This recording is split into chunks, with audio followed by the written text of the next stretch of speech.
आपण पाहिलं रिसर्चमध्ये भरपूर तंत्रज्ञान मिळतात, आपल्याला रिसर्च केला जातो, डेव्हलप केलं जातं. मी आज एका इनोव्हेटरला आपल्याशी ओळख करून देते आणि त्यांनी बनवलेलं तंत्रज्ञान जर पाहिलं तर खरंच तुम्हाला आश्चर्य वाटेल. त्यांचे तंत्रज्ञान जे आहे सोलार ऑपरेटेड आहे, मॅन्युअली आहे, इंजिन ऑपरेटेड आहे आणि ऑटोमॅटिक आहे. त्यांनी स्प्रेइंग या विषयावर जास्त कॉन्सन्ट्रेट केलं आहे. तर मी त्यांच्याशी संवाद साधते. मी संभाजी नामदेवराव शिराळे, राहणार पेठशिवणी, तालुका पालम, जिल्हा परभणी येथील रहिवासी असून गेली 25 वर्षापासून शेतकऱ्यांच्या हालापेष्टा पाहून त्यांचे दुःख कष्ट कमी करण्यासाठी मी रिसर्चमध्ये काम करतो. मी अनेक शेतकऱ्यांसाठी वेगवेगळी मी उपकरणं तयार केले, अवजारं तयार केली. त्यामध्ये शेतकऱ्यांच्या पाठीवरलं जे ओझं आहे, जे फवारणीसाठी जे पाठीवर ओझं, इंजिनचं व्हायब्रेशन, सायलेन्सरचं प्रदूषण आणि लिकेज झालं औषध तर त्याचं रिॲक्शन, ह्या सगळ्या गोष्टीला मी फाटा देण्यासाठी इंजिन नाही, इंधन नाही, व्हायब्रेशन नाही आणि प्रदूषण नाही, शेती करा कमी खर्चात, ह्या आम्ही कन्सेप्ट घेऊन आम्ही गेली 25 वर्षापासून वेगवेगळे अवजार तयार करतो. त्यामध्ये हे छोटं सोलारवर ऑपरेटर करणारं फवारणी यंत्र आहे आणि त्याचबरोबर हे पण ऑटोमॅटिक सोलार फवारणी यंत्र आहे. हे शेतकऱ्यांना ऑटोमॅटिक स्विच केलं, दाबलं की हे फवारणी करत पुढं जातं आणि याहीपेक्षा पुढचं आम्ही टेक्नॉलॉजी विकसित केलेली आहे. पण आम्ही इथं एक्झाम्पल म्हणून हे थोडेसे आटम आणलेले आहेत. याही पुढं आम्ही मोबाईलवर ऑपरेट होणारं, जेणेकरून ज्याला कोणी रोबोट म्हणा, शेतीमध्ये सगळं काम करणारं आम्ही यंत्र बनवलेलं आहे. ते थोड्याच दिवसात आपल्या समोर येईल सर. त्याचं पूर्ण काम झालेलं आहे आणि त्याचे ऑपरेशन पूर्ण आम्ही पाहितले आणि त्याची रीडिंग, त्याच्या कामाचे पूर्ण आम्ही काम पाहत आहोत. सर, तुम्ही हे खूप छान इनोव्हेशन बनवलं आहे, तंत्रज्ञान बनवलं आहे. पण आपले जे दर्शक आहेत त्यांना हे तंत्रज्ञान कशासाठी वापरलं जातं आणि कसं वापरलं जातं याबद्दल माहिती द्या. हे जे सोलार फवारणी यंत्र आहे हे ऑटोमॅटिक चालतं. प्रत्येक जर आजपर्यंत जर काही कंपनीचे मार्केटमध्ये जे अवेलेबल आहेत सोलार फवारणी यंत्र, हे इंजिनवर चालणारे आहेत. इंजिन म्हटलं इंधन आलं, इंधन म्हटलं की खर्च आला आणि शेतकऱ्यांचं जर उत्पन्न जर विचार केला तर आम्ही उत्पन्न वाढणं हे त्याच्या हातात नाही, उत्पादन वाढीता येते पण त्यामुळं त्याला भावच येईल हे माहीत नाही, म्हणून उत्पन्न कमी मिळते.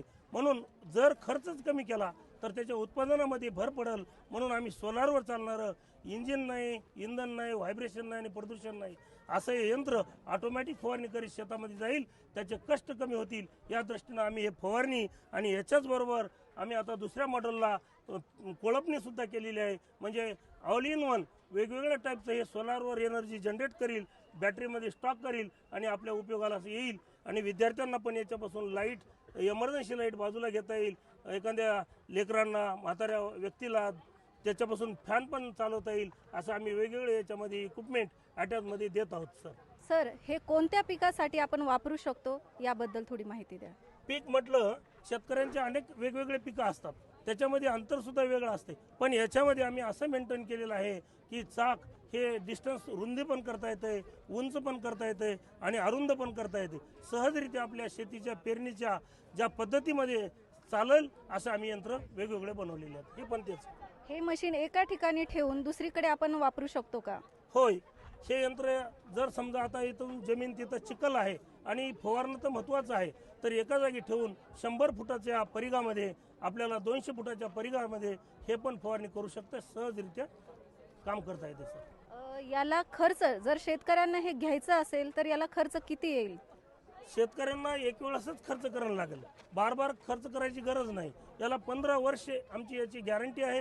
कारण सोलार आहे, सोलार एनर्जी तर फ्रीमध्ये मिळते. कुठल्याच प्रकारे इंजिन नसल्यामुळं त्याला कुठला खर्च नाही, मेंटेनन्स नाही, झिरो मेंटेनन्स म्हटलं तरी चालेल सर. तुम्ही आत्ताच पाहिलं हे खूप छान पद्धतीचे इनोव्हेशन्स यांनी बनवलेले. सोलार ऑपरेटेड आहे आणि ऑटोमॅटिक आहे. तुम्हाला त्याच्यामध्ये पुश पुल करायची गरज नाही, ते ऑटोमॅटिक ऑपरेट होत आहे. त्याच पद्धतीनं खर्च तर कमी आहेच आणि हे तुम्ही लाईफ लॉंग चांगल्या पद्धतीनं वापरू शकता. मला असं वाटतं हे नक्की शेतकरी सगळ्या पिकासाठी वापरू शकतात. जसं त्यांनी सांगितलं की टायरमध्ये अंतर कमी जास्त करू शकतो, त्याच पद्धतीनं याची तुम्ही खर्च किती सांगितलेला आहे सर? याचा खर्च 70,000 रुपये. 70,000 रुपये असा आहे. आणि याचे मॉडेल वेगवेगळे पण मिळू शकतात. तुम्हाला कमी खर्चाचं पण 40,000पासून 30,000पासून अवेलेबल आहे. त्याच पद्धतीने त्यांचं एक छोटंही मॉडेल त्यांनी बनवलेलं आहे, त्याच्याबद्दल ही माहिती घेऊ आपण. सर, याच्या हे कशासाठी आणि कसं आपण ऑपरेट करायचं ते थोडंसं सांगा.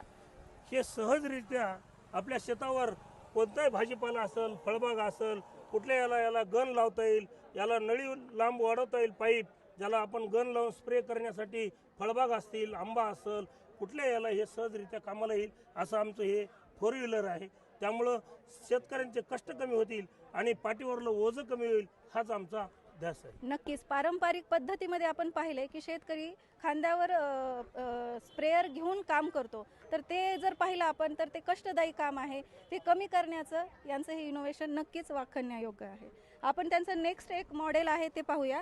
सर, याच्याबद्दल थोडक्यात माहिती द्या. हे इंजिन हे असं आहे, सेल्फ स्टार्ट आहे, जे की आमचे हे अवजार आहेत तर थोडेसे वेगळ्या टाईपचे आहेत. जे मार्केटमध्ये जे आज अवेलेबल आहेत त्याला गिअरबॉक्स आहे, क्लच प्लेट आहे, त्याला डिफरेन्शियल गिअरबॉक्स आहे. विशेष डिफरेन्शियल गिअरबॉक्सच्या मुळं शेतीमध्ये जेव्हा चिखलामध्ये शेतकरी अवजार घेऊन जातो तेव्हा ते चिखलामध्ये चालत नाही, किंवा खड्डा असेल त्याच्यातून वर चढत नाही, ते फसते. आणि जर दगड असेल, माडांची जमीन असेल, फळबाग असेल तर त्यावर या दगडावर चालत नाही. असे जे गिअरबॉक्सचे डिफरेन्शियल गिअरबॉक्सचे आहेत जे यंत्र आज मार्केटमध्ये प्रचलित, ते कामाला येत नाहीत. म्हणून आम्ही त्याच्यामधला जे ड्रॉबॅक आहे ते 25 वर्ष झालं आम्ही संशोधन करत करत आज हे आम्ही अवजार तयार केलं आहे. हे सहजरित्या बचत गटाच्या महिला सहज वापरतात. ज्याला की पुरुषांना काय असते, हँडल मारायला लागते, पण हे सहजरित्या पहा. थोडंसं मी चालू करून दाखवतो, यंत्र सहज चालू होईल. रात्रीच्याला थोडंसं काम जर असेल तर ते लाईटवर पण काम करता येईल. ट्रॉलीमध्ये आपली वैरण, कापूस किंवा इतर भाजीपाला काही घेऊन आपल्याला घरी जाता येईल, असं सहजरित्या हे चालणारं यंत्र आपल्यामध्ये आम्ही तयार केलेलं आहे. आणि याच्यात वेगवेगळे मॉडेल पण आहेत, हे आज मी तोपर्यंत आणलेलं आहे. सध्या आपण पाहू शकतो या मशीनला छोटं कल्टिवेटर लावलेलं आहे. यालाच आपण माती लावणारे यंत्रही लावू शकतो, स्प्रेइंगही लावू शकतो. म्हणजे वेगवेगळे जे आपण ऑपरेशन शेतात जे करतो ते लावण्यासाठी त्यांनी यंत्र बनवलेले आहेत आणि ते सगळे आपण याला वापरू शकतात. हे चिखलामध्येही काम करते आणि त्याच पद्धतीने याच्यामध्ये व्हायब्रेशन्स कमीत. आपण मार्केटमध्ये जर पाहिलं तर खूप व्हायब्रेशनवाल्या मशीन तुम्हाला दिसून येतात. लोक ते ऑपरेट करताना त्रास होतो, तर नक्कीच हे मशीन त्यांनी खूप छान पद्धतीनं बनवलं आहे, ज्याच्यामध्ये व्हायब्रेशनही कमी आहे, चिखलात काम करेल आणि सगळ्या प्रकारचे याला पेरणी यंत्र, पाळी, मोगडा, ट्रॉली सगळे याला अटॅचमेंट लावता येतात, सहजरित्या बाजूला काढता येतात.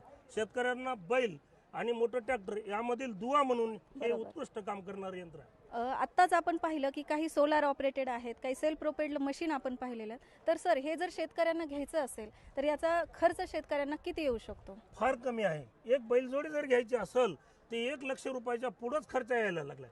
त्यांना दररोज काम जरी नसेल तर खर्च म्हणजे वैरण आलीच, त्याची निगा राखणं आली, तिथं माणूस एक गुंतून आला, रोजंदारी मिळत नाही. म्हणून जर काम करायचं असेल तर 1 एकरचे अंतर मशागत करायची असेल तर फक्त 1 लिटर इंधन लागतं, म्हणजे पेट्रोल.